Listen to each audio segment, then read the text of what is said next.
The time for talk is over as we are just mere moments away from the Super Bowl. Two teams now have a chance to prove they are the best. It's the Bills going up against the Broncos.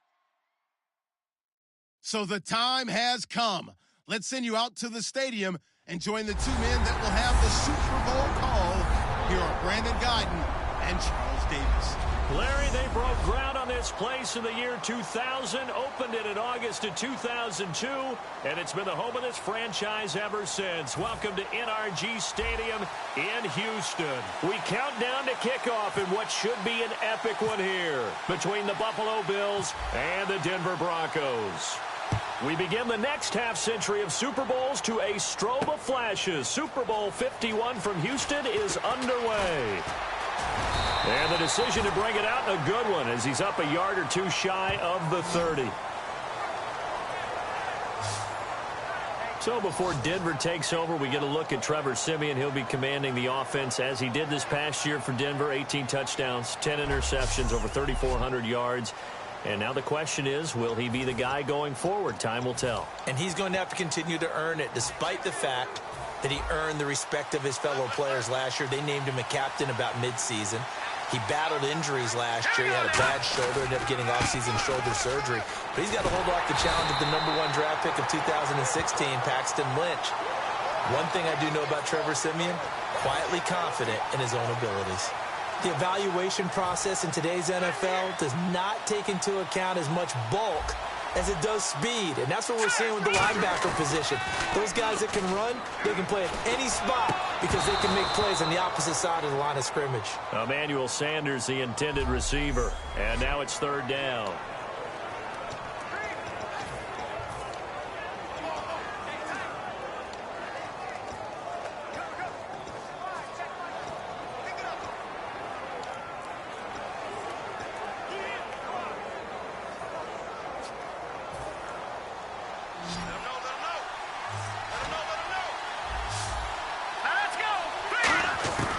Third and long. It's Siemian. And the catch made. This is Emmanuel Sanders. They'll get 11, but it'll still lead to a fourth down. Sanders, the former SMU product, had 79 catches last year, over 1,000 yards, 5 touchdowns. They're going to need more of him in Denver if they want to get back into the playoffs. Part of a great tandem, he and Demaryius Thomas, and Demaryius plays out wide. He's one of those guys that you send him out there and let him work one-on-one and use his big body and his big frame to get open. Emmanuel Sanders, he has the ability to work inside as well. And he's not just quick, he's also fast, and he's dependable for a quarterback because a lot of the routes he runs are right in the sight line. Easy throws for a QB. And able to find Green. And he's got the first down yardage before he's brought down at the 42. I don't know if I agree with that. I guess they don't care if I agree with that. But, boy, you have to be surprised by that, right? I definitely was surprised that they decided to go for it in this situation. But they must have either felt like they either had a great play call on or they're trying to show extreme confidence. First down. Here's the run with Anderson. And nothing doing. He's immediately taken down at the line of scrimmage. It's a loss of a yard there, and now second down. The defense won that play so fast that I think if the running back even had time to notice if anyone was there, it was just a blink of an eye, and there was a loss on the play.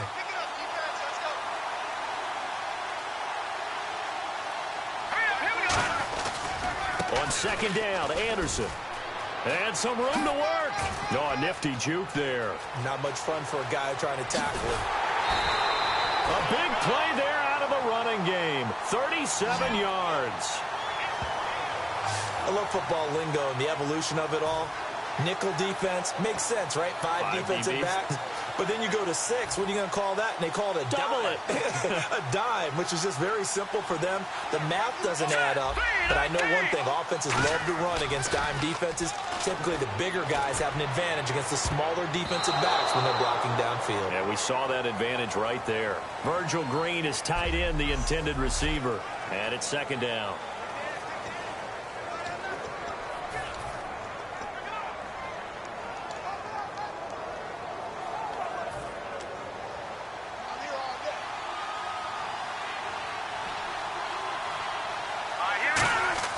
Back to the air, Siemian on second down. Sanders has it over the middle. And down inside the 15, shy of the 10. And he's already got 2 catches on the opening drive. They know he's going to be a handful. And sometimes you game plan for that offensively. You want to make sure that guy touches the ball, and sometimes it just happens naturally. And then you change your game plan. When he has the hot hand, you keep going back to him because he's running routes with confidence as the game goes on. Back to the ground, Anderson. And he will maneuver his way down to about the 7. 3 yards on the pickup there, and it'll be second down. Partner, we know today's NFL is really built around the guy throwing the football. But these short runs, they still pay dividends because they can take their toll on a defense, and they can add up as the game goes along. You control the clock, you control the ball.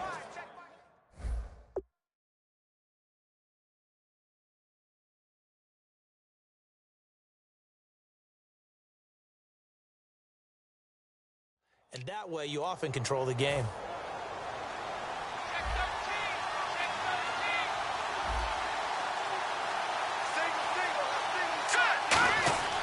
On second down, here's Simeon. Screen play, Anderson. And they'll lose yardage here. They go backwards to the 13-yard line. It goes as a loss of 6. And now third down. Now that screen there on second down certainly didn't develop how they had hoped. Is that one they should have even tried, or is that one the quarterback sticks in his pocket? I think the latter. I like what you said there because trying is one thing. We can second-guess just about every call. But in this case, when you really... And caught by Sanders. Touchdown, Broncos. Emmanuel Sanders from 13 yards out. And the Broncos take it all the way down the field and score on the opening drive. Well, that's how they envisioned it, get the football to start the game and score it. And I don't know if that was scripted. Was it an audible? Or was it just a play call that they had in their pocket? No matter what, they had the right call on against the right defense, and they end up in the end zone. Oh, look at this. A flip to the kicker. He's going to try to run for it. And he cuts it out to the sideline. And he is not going to make it. They stop him up short, and this will remain a 6-0 ball game. I'm going to go out on a limb and say that you don't like that call on the opening drive of the game. It's a very strong limb that you're out on right now. Okay, look, the game between college and the NFL continues to creep closer.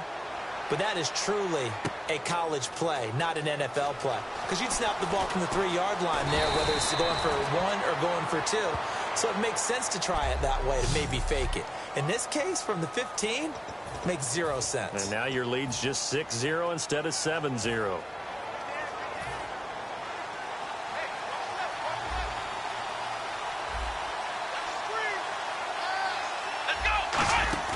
Now a play fake here on first down. Surveying the field. Into double coverage, and it's intercepted. Picked off by Akeem Talib. And they'll set up shop in enemy territory at the 45-yard line. When we talk about Akeem Talib, technique is not the word that comes to mind, but don't worry about that. This guy anticipates as well as anyone in the league, and he did just that, picking off another pass. The Bronco offense now set to come back out onto the field. That last drive, it was a good mix. Run, pass, defense on your toes. And what really helps out in a big way is when you're doing the run-pass mix and everything's working, that means that they're guessing wrong every time on defense. They think you're going to pass when you run and vice versa. I would continue that, and when they finally draw a beat on you, maybe you mix it up a little bit, a little play action and throw the ball. And will they maintain that balance? Time to find out. Now Simeon. He's going to launch this thing way downfield. And both guys were there, but it falls incomplete.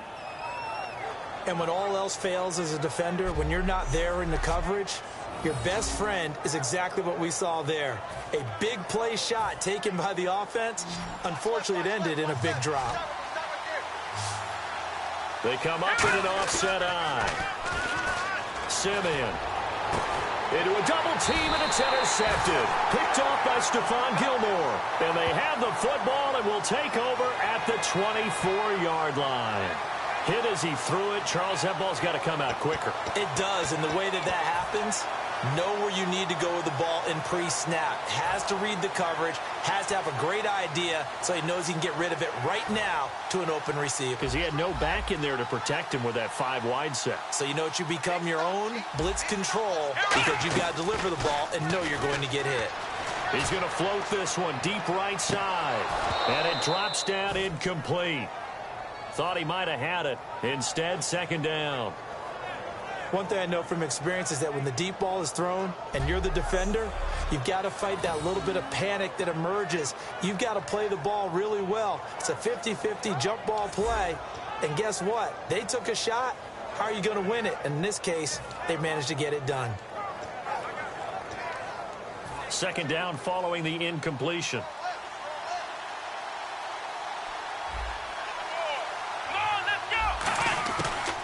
Now the first carry for LaShawn McCoy. Takes it to the 26, just a 1-yard gain. Couple of Broncos there in on the tackle. For McCoy this year, 5th time in his 8-year career that he's topped the 1,000-yard mark. Charles, first time he's done it with the Bills, though, finished with 1267. And he's the type of player that you can build around. And what I mean by that is, as a runner, as a pass catcher, he does a little bit of everything, and he opens up the offense for everyone else around him, the complementary players. But he's a guy, heavy-duty ball carrier, and also get him in space, and he can break people down. With Charles Davis, I'm Brandon Gaudin. Second quarter about to get underway with the Bills in possession. And they've got it here with a first down.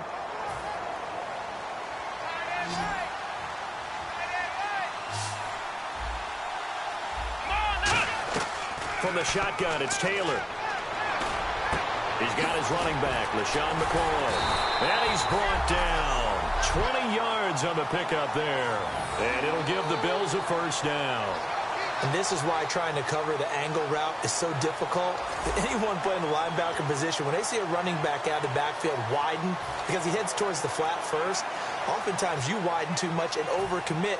He cuts up inside, and that's what we saw there. A nice pickup for a first down.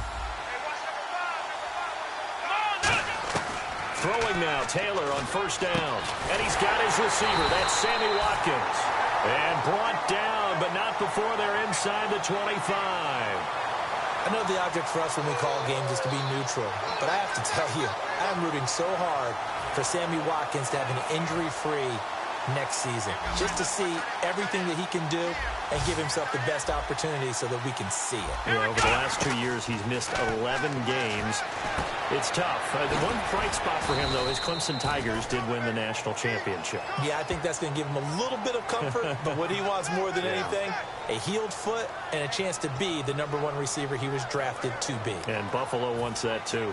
Never make the mistake that the slot receivers, especially the little guys like we're watching here, are just quicker than fast. A lot of them combine quickness and speed, and they catch a lot of footballs, as we just saw there. Here's Taylor. No, he almost had it. Already with one interception, just missing his second there. Well, he just threw an interception last drive, nearly another pick. And things aren't very even right now, are they? It's a little bit sloppy out there, isn't it? It's got the difference between driving on those paved roads and those country roads that have those potholes in them, isn't it? Because that's the way this game's going right now. A lot of bouncy bounce to it. You spent some time on some Tennessee country roads. I certainly have. Plenty of family back there. God love them. Taylor now to throw on third down. This is intercepted. A great read, and it's picked off. And a big turnover there as his guys will get the football back.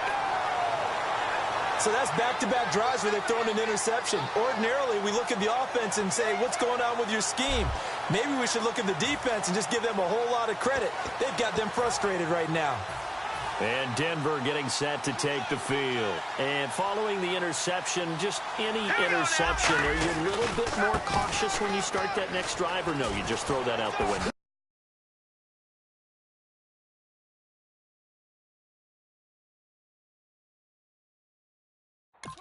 I think you are. I don't think that there's any way you can run back out there and go, totally didn't affect me. Let's just go ahead and be loose with the football again. You're going to take care of it, but you have to be careful about being too cautious because now you can't run any offense at all. Still want to attack. We'll see how they attack them here.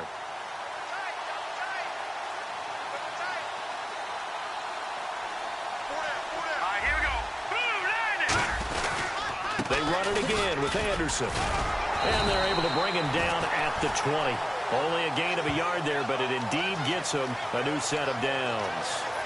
Second and inches is oftentimes an invitation for an offense coordinator to take a big shot downfield because he feels like he can come back on third down and pick up the first down. And sometimes you just don't want to break tendency. Stay with what you are, stay with who you know, and go get the first down. That's exactly what they did. Demaryius Thomas, the intended receiver. CD, wanted to get your thoughts just on the landscape of the offseason for each of these teams. Super Bowl in the rearview mirror, but so much going on. People look at the draft a lot, but there's a lot more that goes into the offseason for these front offices, is there not? It certainly is, and then even before we get to the draft, you start with the combine. You know, that's held in Indianapolis every year, and you have about 350 of the top prospects coming together to get their physicals and interviews and on-field performance, and all that will get evaluated along with their game tape. And then you've got the free agents, all right? That starts, I believe, in early March, where now the free agents can start moving around to different teams. So your team's starting to take a little bit of shape there, free agency, because then the draft's coming up. You're trying to put your team together with new draft picks, have everyone start to move in one direction, and then you have the OTAs and minicamps. We get to see them on the field for the first time, and we start to get a better idea of how these teams are going to. And now off to the races, down the right side, and all the way home for a Broncos score. Their big tight end, 54 yards, and the Broncos will add on to their lead. When they drew that up, I don't think they envisioned it ending in a house call, but he got it and took it all the way home. Really impressive run after the catch, wasn't it? That was really special by him. But let's face it, in today's NFL, those tight ends are often former wide receivers or maybe even sometimes bigger running backs. They just put them in a position to get a great matchup and make... Oh, look at this. A flip to the kicker. He's going to try to run for it. And he'll cut it out to the sideline. And he gets in. Well, no one was expecting a fake there, but they add two more onto their lead. And that's something you almost never see nowadays. When you fake it, you're at the 15-yard line on a PAT as opposed to just going for it from the 2. I'm sorry. I know they got it, and congratulations to them, but it's just not a good play. I mean, the risk-reward is really off the charts, not in your favor. Run your offense out there. Put it on the 2-yard line if you want to go for 2. But I'll be darned. They ended up getting that one, didn't they? After the touchdown, here's McManus now to kick it away. That's fielded in the end zone. And he'll elect not to return this one, so they'll bring it out to the 25 on the touchback. Here comes the defensive unit now for the Broncos as they get set here. Now the interception for them the last time, and that turned into 6 points. You think during their break they reminded the offense that, hey, we helped you guys out a little bit, right? You know, they want to see if they can do it again for them. They're putting together an entire team game by how they're playing on defense. So the interception the last drive, what will happen here? It's a 6-yard gain on the ground, and that'll make it 2nd and 4. 2 minutes remain here in the first half. We're back to Super Bowl 51 after this. A reminder coming up at the intermission. We'll get highlights of this Super Bowl from Larry Ridley and the crew in Orlando with our EA Sports halftime report. Chris Gregg, his tight end, was the intended target, and it's 3rd and 4. Oh, man, for him to be that wide open and drop it, sometimes you have just too much time on your hands, right? You end up thinking way too much, and your hands get shaky. And, yes, he's a tight end, but that's a catch he should have made. And defensively going with a dime set. 6 DBs on 3rd and 4. And incomplete here on 3rd down. Robert Woods, the intended receiver that time. And that brings up 4th down. Well, they've had a pretty frustrating first half here offensively, and then just continued there with that incompletion. Yeah, definitely frustrating for them, but heartening for the other guys. Those stop troops, they're enjoying things. But how about this, a fake? They'll roll him out right. The dive unsuccessful. The big fella can't pick it up. Anytime a fake doesn't work, we usually focus our attention on the guys that were unsuccessful. But how about the defensive guys? They have to plan all week. They have to prepare all week. Special teams, They looked like they were educated for that one. Educated on their toes and getting a big stop. And now we get a look at the captain of this offense heading back out there now. And he's looked pretty good. Does have the one interception, but 2 touchdown passes so far. Your analysis? They'll take the offset. When you talk about throwing 2 touchdown passes, no one wants to see an interception thrown, but those things happen in the course of a ball game and over the course of a season. But throwing 2 touchdown passes, that's why the team has an advantage. That's what they're looking for more of. They'll be hoping to make it a 3-to-1 ratio here in the second quarter. On first down, it's Simeon. Oh, a scrap for the football, and he's going to come down with it. That one goes for 24 yards.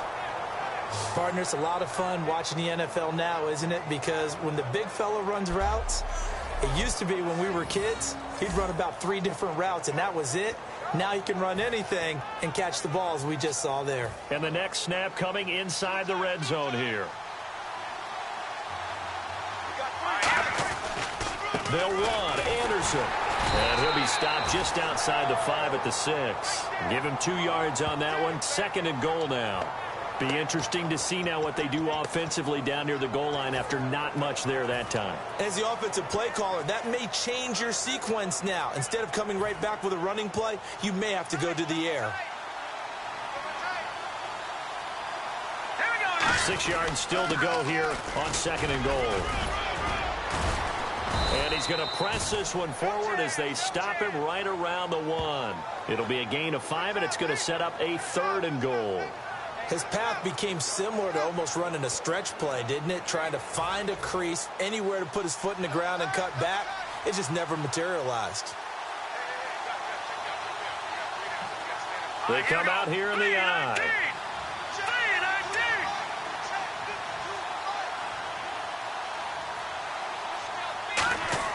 Simeon wants to throw on 3rd and 1. Backing up.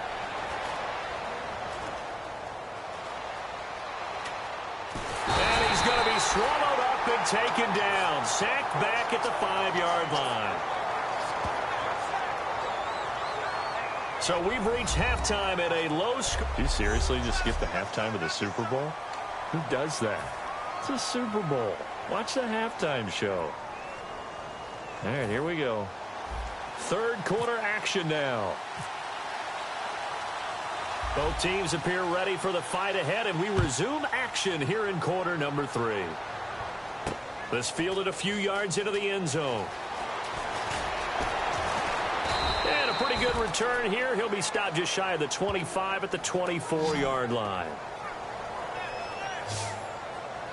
Out come the Bills now as they'll go on offense first here in this 3rd quarter. They come out here with a 0 on the scoreboard. What was said in that locker room? That's what I want to know.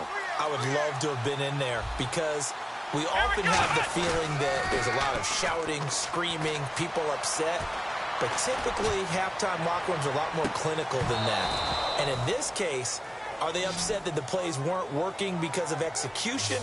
Or did they think they were just bad plays to call? Yeah. We'll find out pretty quickly here if they feel like they had something going, but they just need to do it a little bit better or not. We'll find out. 2nd down now after the incompletion. Watkins alone on the left side.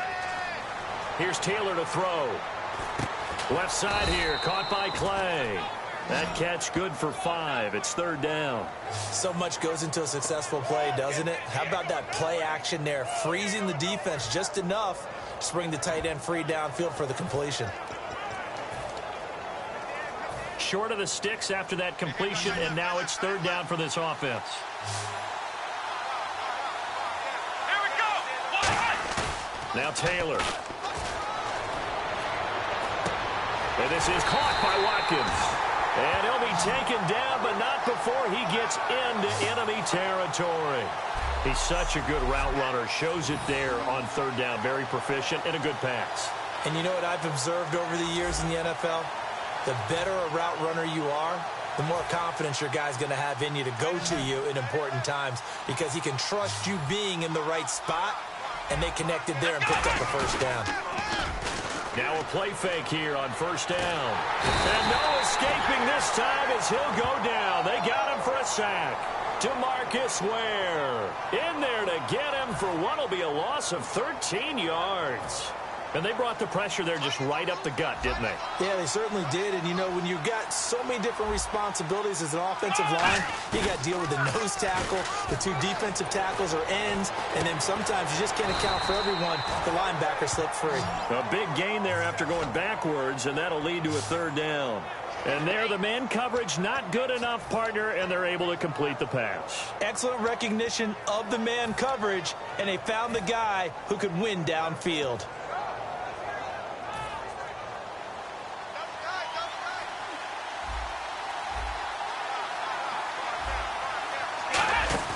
On 3rd and 1, it's Taylor.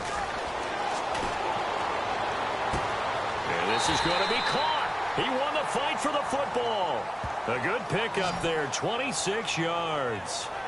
So the defense blitzed. A nice job picking that up, completing the pass. And how in sync was the quarterback in his center on that play? They saw the blitz, made the appropriate calls, got the line engaged because now they know there are going to be extra guys coming at the quarterback, so they got their assignments down pat and kept them away from him, and he's able to step up in the pocket and fire one now for a really good strike. And this is caught for a Bills touchdown. Marquise Goodwin from 13 yards out, and the Bills have cut it to within a score.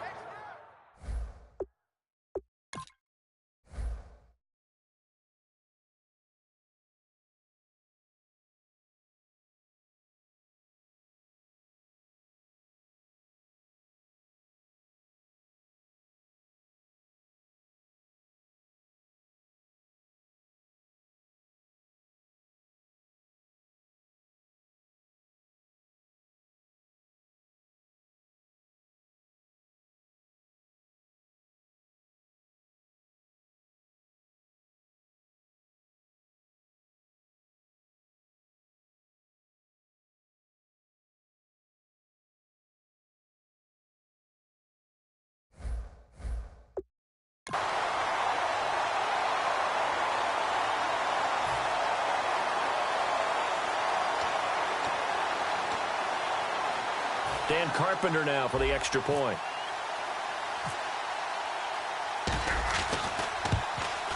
And that one makes it 14-7.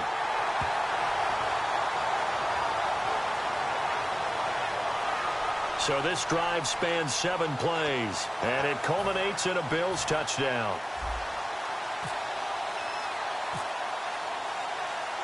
This game back within a touchdown now as the kickoff's away. This is fielded a couple yards deep. And he'll wind up about 4 yards shy of where he would have been if he had taken a knee, as they'll start at the 21-yard line. Now we take a glance at the offense as they work their way back out for their first possession of the second half. In the backfield is Anderson. He'll get the football here. And he'll get this up over the 25 to the 26. And give him 4 yards there. It'll be 2nd and 6.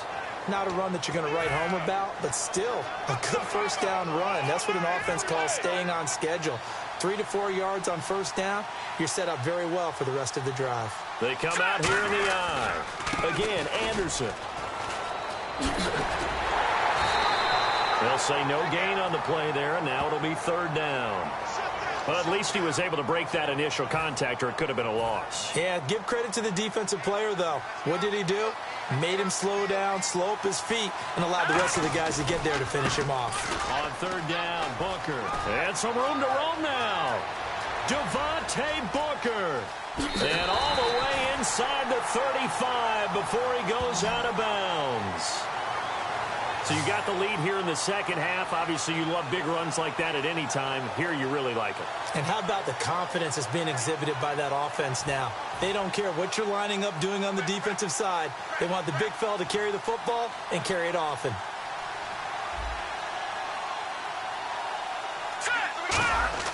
On 1st and 10, Simeon. And on the catch right side, this is Sanders. A good pickup there. 8 yards on the first down completion. And some options here for the offense on 2nd and 2.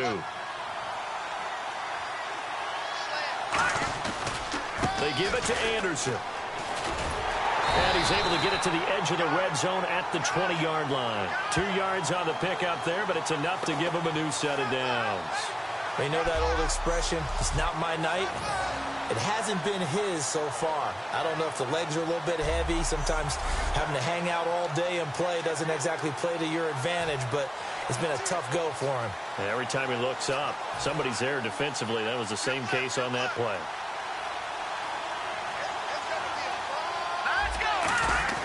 They go play action here on first down. That's caught. It's Thomas. It's a gain of 20 that time. And the Broncos are going to have it first and goal. He's come a long way since his time at Georgia Tech. What did he run at Tech? He ran hitches and go routes, essentially. Yeah. I mean, but he ran them really well. He averaged well over 20 yards a catch while he was there.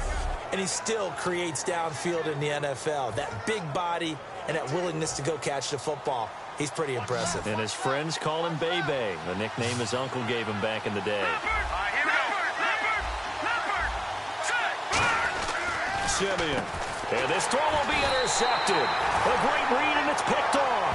And a big turnover there as his guys will get the football back. As much football as we watch, we've seen this work many times. In the red zone, first down, take a shot at the end zone, and points result. In this case, though, give credit to the defense. They outguessed them, were prepared, and intercepted the pass. Taylor. And incomplete on the deep ball. He was looking for Charles Clay as tight end. And now it's second down. And he's certainly not a guy that drops that football very often. Indeed, because that's a bit of a surprise. I know he's in the middle of some traffic and people, bodies all around him, but he usually has the focus to haul that one in.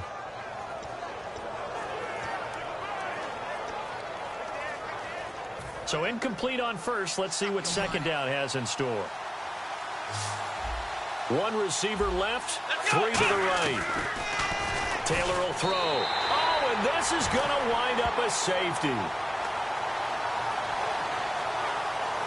So this is now the 4th time in the last 6 Super Bowls that we've had a safety. Obviously, that's strange when you figure during the regular season, on average, you'll see a safety about once every 14 games. So an oddity here, to say the least.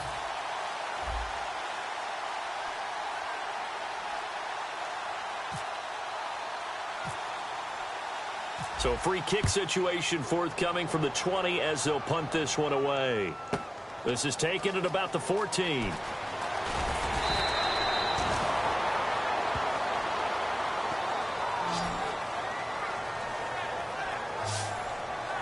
And now the Broncos offense, they get set to head back onto the field. And they had a nice little drive going last time. Through the interception in the red zone. Costly. Bad enough to throw it anywhere, but that drives coaches insane when they're thinking about, hey, we've got a shot at points already. We're already in a spot where you're thinking you've got 3 on the board for sure, and to come away with nothing, that's a really tough one for them to swallow. Yeah, will they make up for it? They come out with 1 back and 3 tight ends. They start the drive with Anderson. And the hole closes quickly. He gets it across the 35 to the 36-yard line. Give him 3 on first down. It'll set up a 2nd and 7.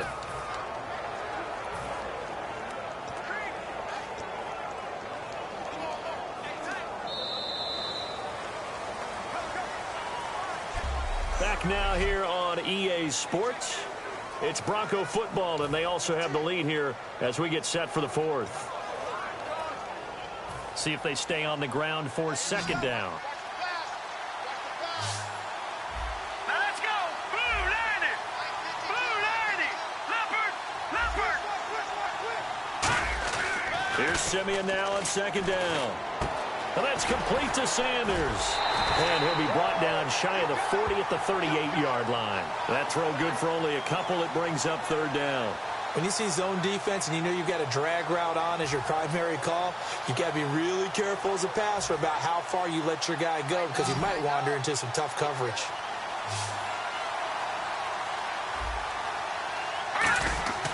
Throwing on 3rd down, Simeon. And it's caught over the middle by the tight end, Green. They get only 4 that time as that leads us to a 4th down. So much about offense is what you call hidden yardage. You know, you throw the ball to someone, they catch it, and then they can make a big play. You know, they create a play, run after catch.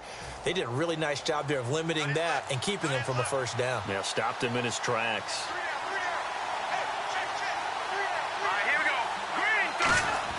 Broncos going on fourth. It's Simeon. And this is caught. Demaryius Thomas.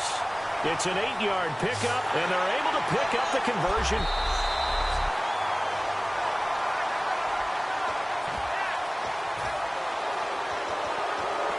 Well, he challenged the play. It did not pay off. And that means he lost a timeout in that challenge. And as a coach, you hate that. Don't know if you took the advice of the player, you threw it yourself, but it didn't go your way. At the end of the day, it all comes back to the head coach. He has the final determination on whether to actually challenge the play or not. In this case, it didn't pay off for him. And that's got to be so heartbreaking. You throw that flag, you probably feel really confident, and then all of a sudden, boom, you lose the challenge. Yeah, when you take a look at it, you're throwing that flag because you believe you're going to be right. And when it comes back the other way, you have to regroup. Toss play. This is Anderson. And he's got some space here. Oh, shifty. Whoa. And he gets this one all the way down inside the 20-yard line. It's a big play there for the Broncos. 33 yards. I can say this from experience, especially from a defensive back's perspective. There's not many things more terrifying than a toss sweep or a pitch play and all that beef out in front of the runner. Yeah, I had an old coach say 3 words on those plays, toss or pitch. Set the edge. Heard him over and over. A lot of times they roll the edge, and when they do that, that's why you can go for a long way. And intercepted. Maybe the turning point they need. Picked off by Nickel Roby. And a big turnover there as his guys will get the football back. 2-score game here in the fourth, and that pick, it kind of keeps the door ajar, doesn't it? It does, and you wonder about their strategy because with a 2-score lead, you would think maybe you're just sitting on it and trying to drain some clock. It's almost like they felt like, hey, we've got a good cushion. We can keep pressing it. It ended up costing them. After the interception, here's Taylor. He's going to loft one deep left side here. That's going to be knocked away and incomplete. Justin Hunter, the one he was searching for. And that'll bring up second down. Well, they decided to air it out a little bit on that play, take a shot downfield, but the coverage was really nice, able to get a hand in and tip it away. So the incomplete pass brings up second down. Here we go. Here's Taylor. He's going to let it go again. It got his man complete. And he's finally taken down, but not before getting across midfield and across the 45-yard line. And at this stage, down in the second half, looks like they just wanted to find a way to get it in the hands of their playmaker, and they did. I think you're exactly right. I don't think the coordinator's looking at his play sheet and trying to figure out which play will work well. He's trying to figure out how to get the ball to the playmaker that you just described. Looking down at that sheet, you find people play. And all the way home for a Bills touchdown. Robert Woods, 42 yards. And the Bills turn that interception into a touchdown. And when a Hail Mary is completed for a touchdown pass like that, I think any defensive coordinator just puts their face right into their hands. I don't think there's any doubt about it, and I don't have stats in front of me. I don't have the empirical numbers that say that in recent years the Hail Mary pass has been completed more than it has been, but it feels that way, doesn't it? And I know the defenses are spending more time on it. I think the biggest mistake they make is that they play everything from behind the receiver. I think they've got to start getting people in front as well to try and knock the ball away. Let me go ahead and show my age a little bit. I liked it when they would fake it from the 3-yard line, right? When you'd line up, go ahead and, oh, there's a fake, and he's going to get 2. That's great. But from the 15, the risk-reward, it's just not there. It's so risky to get 15 yards on a fake. Well, you see the result right there. Yeah, I know these young whippersnappers are trying to do different things in this game, but let's go back to old reliable. Kick the ball through the post. Get off my lawn. That's darn right. And this will not be a good return. He's out of bounds at the 12. Here comes the field general leading his offense back out there for the next possession. And the passing game, I mean, look at the numbers. It's fallen off. When a team is struggling, sometimes you look at the quarterback. When the quarterback starts to struggle, who goes over and picks him up? Yeah, that's always a big one, isn't it? Usually, there's a quarterback whisperer somewhere. And what I mean by that is, whether it's an assistant coach, whether it's one of his best friends on the team, someone that can get in his ear, get with him, and say, all right, my man, what do you need? What's going on here? So there's one person he can lean on. He's going to have to lean on that guy right now. That looked like a pretty good route combination there because you've got to find a way to clear the guy running the drag, because when you do, you just put the ball on him and then let him run. He's got some space. Now Simeon. He throws and he hits the slant route to Thomas. A good pickup there. 8 yards on the first down completion. 2 minutes to go in Super Bowl 51 from Houston. We're back to perhaps crown a champion after this.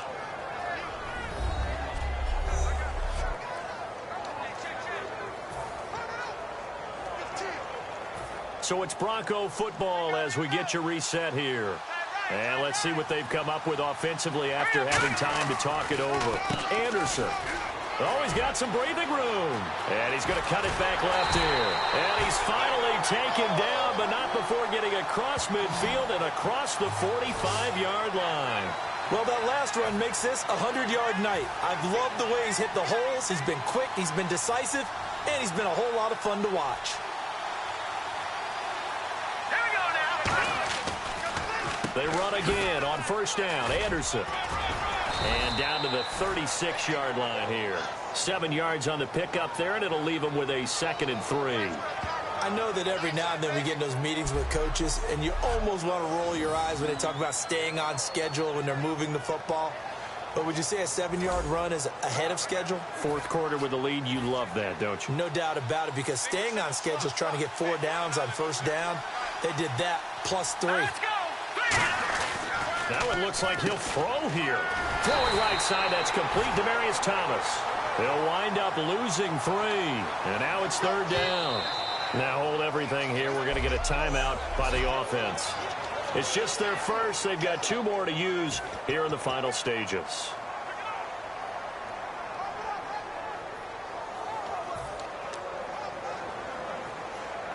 And a strange one here, a little befuddled. They're sending out the field goal unit now. This will be from 56 yards out.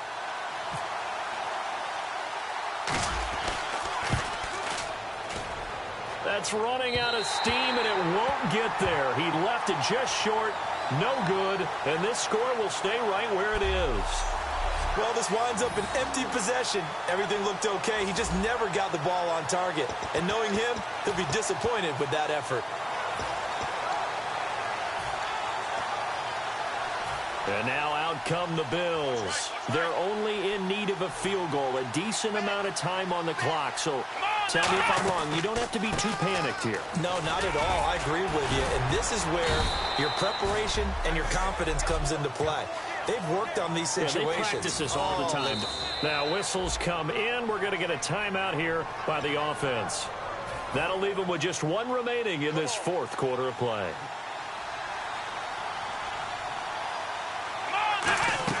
Back to throw. And he can't get a throw off. He's taken down. What a huge play at this point in the game.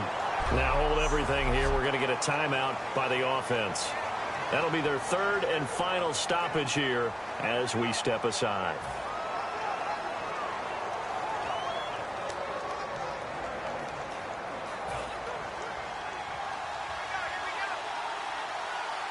And it looks like we've got a dime set here defensively. 6 DBs in the game. There's a carry now for Mike Gillisley.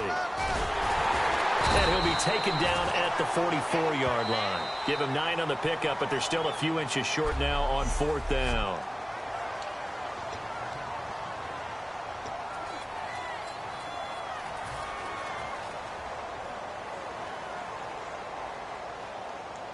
What a Super Bowl this has been, and the biggest play comes now. It's 4th down.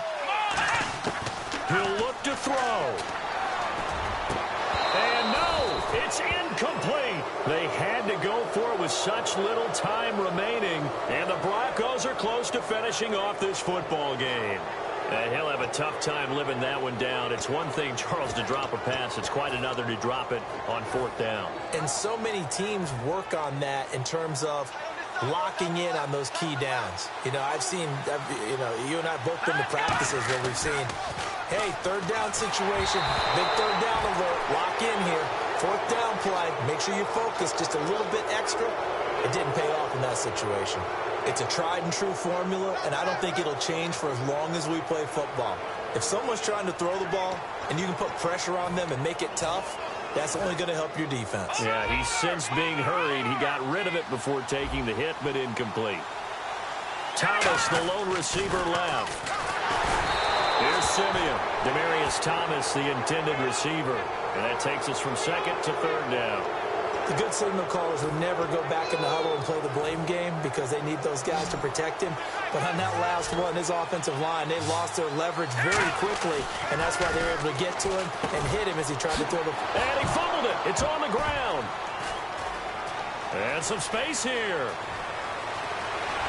And they will be set up now as he brings this thing all the way back inside the 20. They make so many catches that are so tough, so acrobatic, so difficult.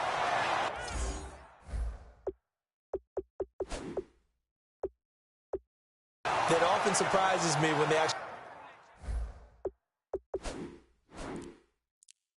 turn the ball over. You know, when the ball actually comes free. It's amazing sometimes because of what we see them do on so many different plays. Had the catch, but couldn't control it on the contact. The Bills getting set to go. They can't do much at this point, partner. This one is going to go down in the loss column. You don't make up for what has happened during the game. In this sequence here, maybe you hand it off and let someone run the ball if you're so... And he's across for the touchdown, and it's likely the game winner here in the closing stages. Touchdown, touchdown, touchdown. Yeah, I know only one of them counts, but this one looks like it's going to lead to a victory. I know we're not supposed to count anyone out, but with that little bit of time left on the clock, it'd take almost a miracle for them to lose this one. It would, and this is going to sound cliche. It's been such a great game. You just hate to see one side lose, but, hey, they earned it. Well, they got the ball in great field position. One play later, boom, end zone.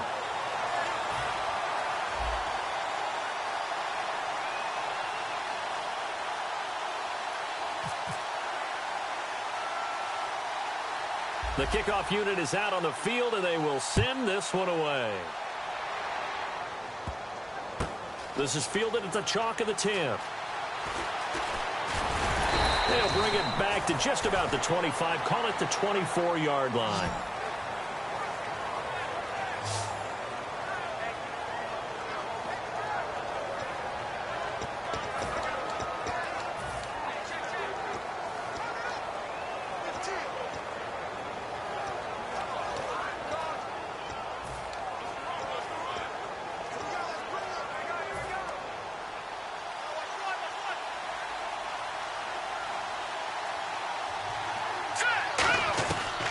To throw.